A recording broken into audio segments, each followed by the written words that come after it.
Okay, I've been wanting to get James to explain what the hell we're doing here, and he's showing me right now a switch, so I'm going to record it. So start from the beginning again, because I've been trying to get a video out of you about this whole thing, and I haven't done it yet, so this is the best time.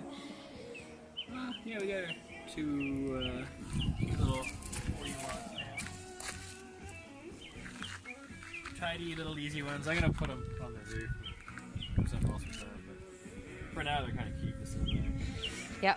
The kit came with a good amount of wiring, and it came with a couple little basic charge controllers, but I took the wires out of them for the hookups to this because it's roughly the same price as the charge controller. Awesome. Yeah, this one, I got a little splitter if I can run. So I got 80 watts coming into it. This will take 360, so I can put a couple bigger solar panels as well beside. Okay. Okay, and what does it show us? Well, it shows that actually it's taking sunlight to the battery, and it's also running to this light too as a little load for fun. Just to see what that means. I don't actually know too much, but you get a nice readout of the load's 12.6. Cookie. 24. This gives you time. I haven't actually gone through all the settings on this. I have no idea what that does. Alright. Yeah, I haven't actually read the... Go through the rest. Anyways, and this just runs to the battery, but yeah, super cute little thing. This was like... Where's the battery? It's on the side of that milk crate. It's going to be under this seat strapped down, and then whatever other batteries I get off Jeff, I'll run in parallel off of that for more hours, essentially. It doesn't that here. It's still going to be a 12 volt if you let them like positive, negative, negative. This makes it a bigger battery. So we'll get more hours of enjoyment. The solar power isn't much. It's just going to be able to run the lights reliably. So it's for a few days. Okay, and so then show us the switches. I haven't recorded the switches at all. Well, yeah, okay, they're not. Yeah, I wanted to get it before they were fully wired in. So in my mind, the way it's running is I got a positive lead I'm going to take to this switch. It's not actually screwed in, but anyways, the back of it, there's 3 terminals. One terminal you bring battery 2 to, so when you're selected, this will select like battery 2. Okay. And there's a COM which runs to this, like the lead to this whole panel. So then at that point, battery 2 will be powering this panel. And this will be like the lights will be on this, the stereo will be a switch on this, and all that stuff. Cool. So when we're parked, we can run it off the deep cell batteries without draining our start batteries so we don't get stranded. But while we're driving, there's no sense wasting your camping battery. You can put her on your start batteries, which are being charged with the alternator constantly when they're driving, so it's, super awesome. Yeah, and that'll be powering the panel, which at that point would be powering the stereo and all those things. The same and that switch. tells you what the voltage is on the battery, right? Yeah, so that we know. That'll tell you that. And then I'm not sure exactly how it's going to work if I go to both, because then it'll see the feed to both. So at that point, I think. Can you charge it that way with the alternator? It might work, but it might try to balance the batteries out. Because battery is at least resistance, I guess. If one battery is lower than the other, it'll send current from one battery to the other battery, just like an open circuit. So I'm not too sure. I'm going to put a fuse on the line from that, obviously, to the, I got a breaker sitting in here somewhere. Here we go. So this breaker is going to go in line between my leisure battery and my switch panel in case there's a weird load and it'll just pop it. And also this rate I can turn this off completely in case my battery starts getting low. I don't kill it. I can just make sure there's no drain on it. That's a $300 battery. So $20 breaker is worth it. Peace of mind. Yeah. Cool. The only confusing part, or not confusing part, the only hesitating part I have is, do I want to wire it like a boat where all my grounds come back to my negative terminal on the battery? Or do I want to ground it to the chassis and have the negatives just run through all the metal of the thing like it does now for the drive batteries?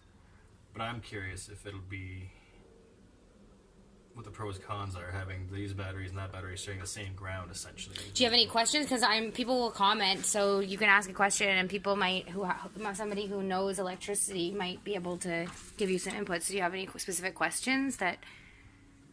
I'm wondering if when I run Because the drive batteries are on the chassis as a ground, because it comes off the alternator and the ground instead of all the metal through the things. It's cheaper to send the ground through the metal of the body.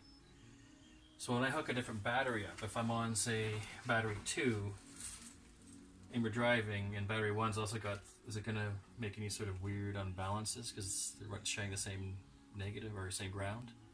Okay. Doing different tasks, maybe. That could be like, with the switch, I could configure that, I think, and then I don't think it'll make a difference. Okay. But all right, so that's the question. Somebody who knows more can write something. Okay. If I should ground everything on that circuit just back to itself, or have them share a ground, even though one might be on, one might be off. Okay, so I'll post this. I'll set this up as a video right now, and I'll post it online and see if anybody can. No, it should make a difference, because all the the 2 batteries being sent out, so I'm confused. But all the other systems share a ground, and they're on and off. That's not a big deal.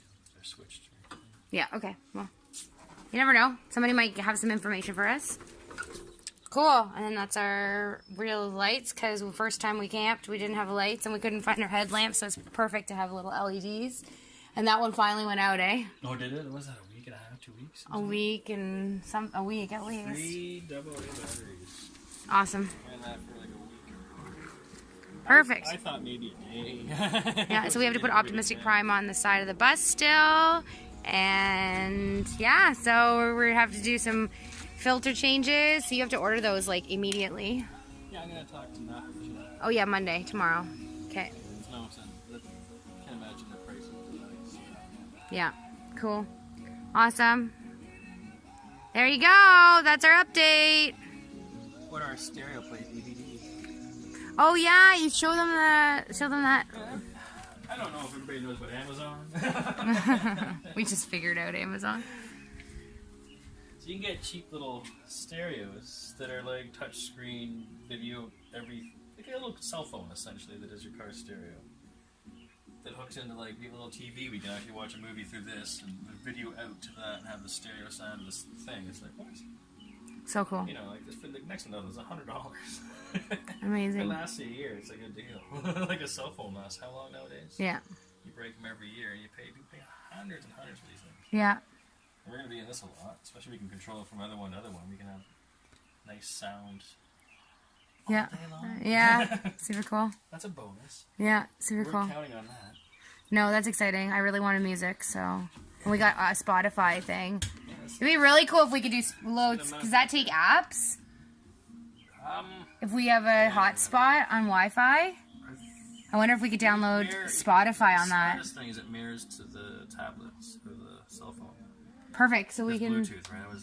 So you don't Awesome. have to have it do it. You can make your phone do it. Awesome. Send it the signal. So we can download Then some it just music. puts the signal on whatever else. Cool. So we can download Spotify. So we have Spotify on our phone, so we can just... I think it's smart enough to be a great in between for things. Cool. I don't think it does a lot on its own. Cool. It's got Super cool. All right. a makeshift bracket. I don't even know, closed shelf bracket. Had no holes. I had to drill all these. What? I don't know. But, Look at you go. yeah, I figured I might put a little shelf under here, so I like put 2 more holes in, make a little storage for CDs or MP3 players. Nice. Or yeah. Boom. Cool. You're amazing. I love you. And this is also a question. Buses come with this. So this is for a CB and UHF. It's a two-way connector, I guess. Anyways, no stereo. Apparently can use this antenna. This is like, a CB antenna. So I was like, oh, that'd be fantastic. We can get radio stations from fucking, anywhere. So I got a universal adapter, thinking one of these. Multiple randomness. Yeah, would combine with this guy, but nothing even close.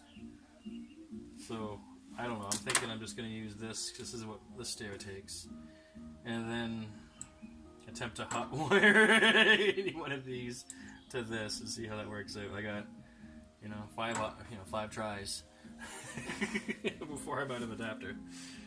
So if you have an idea of what to... Not just butchering this and trying to, connect wires and hopefully work. All right. So that's our other question. Thanks so much for watching.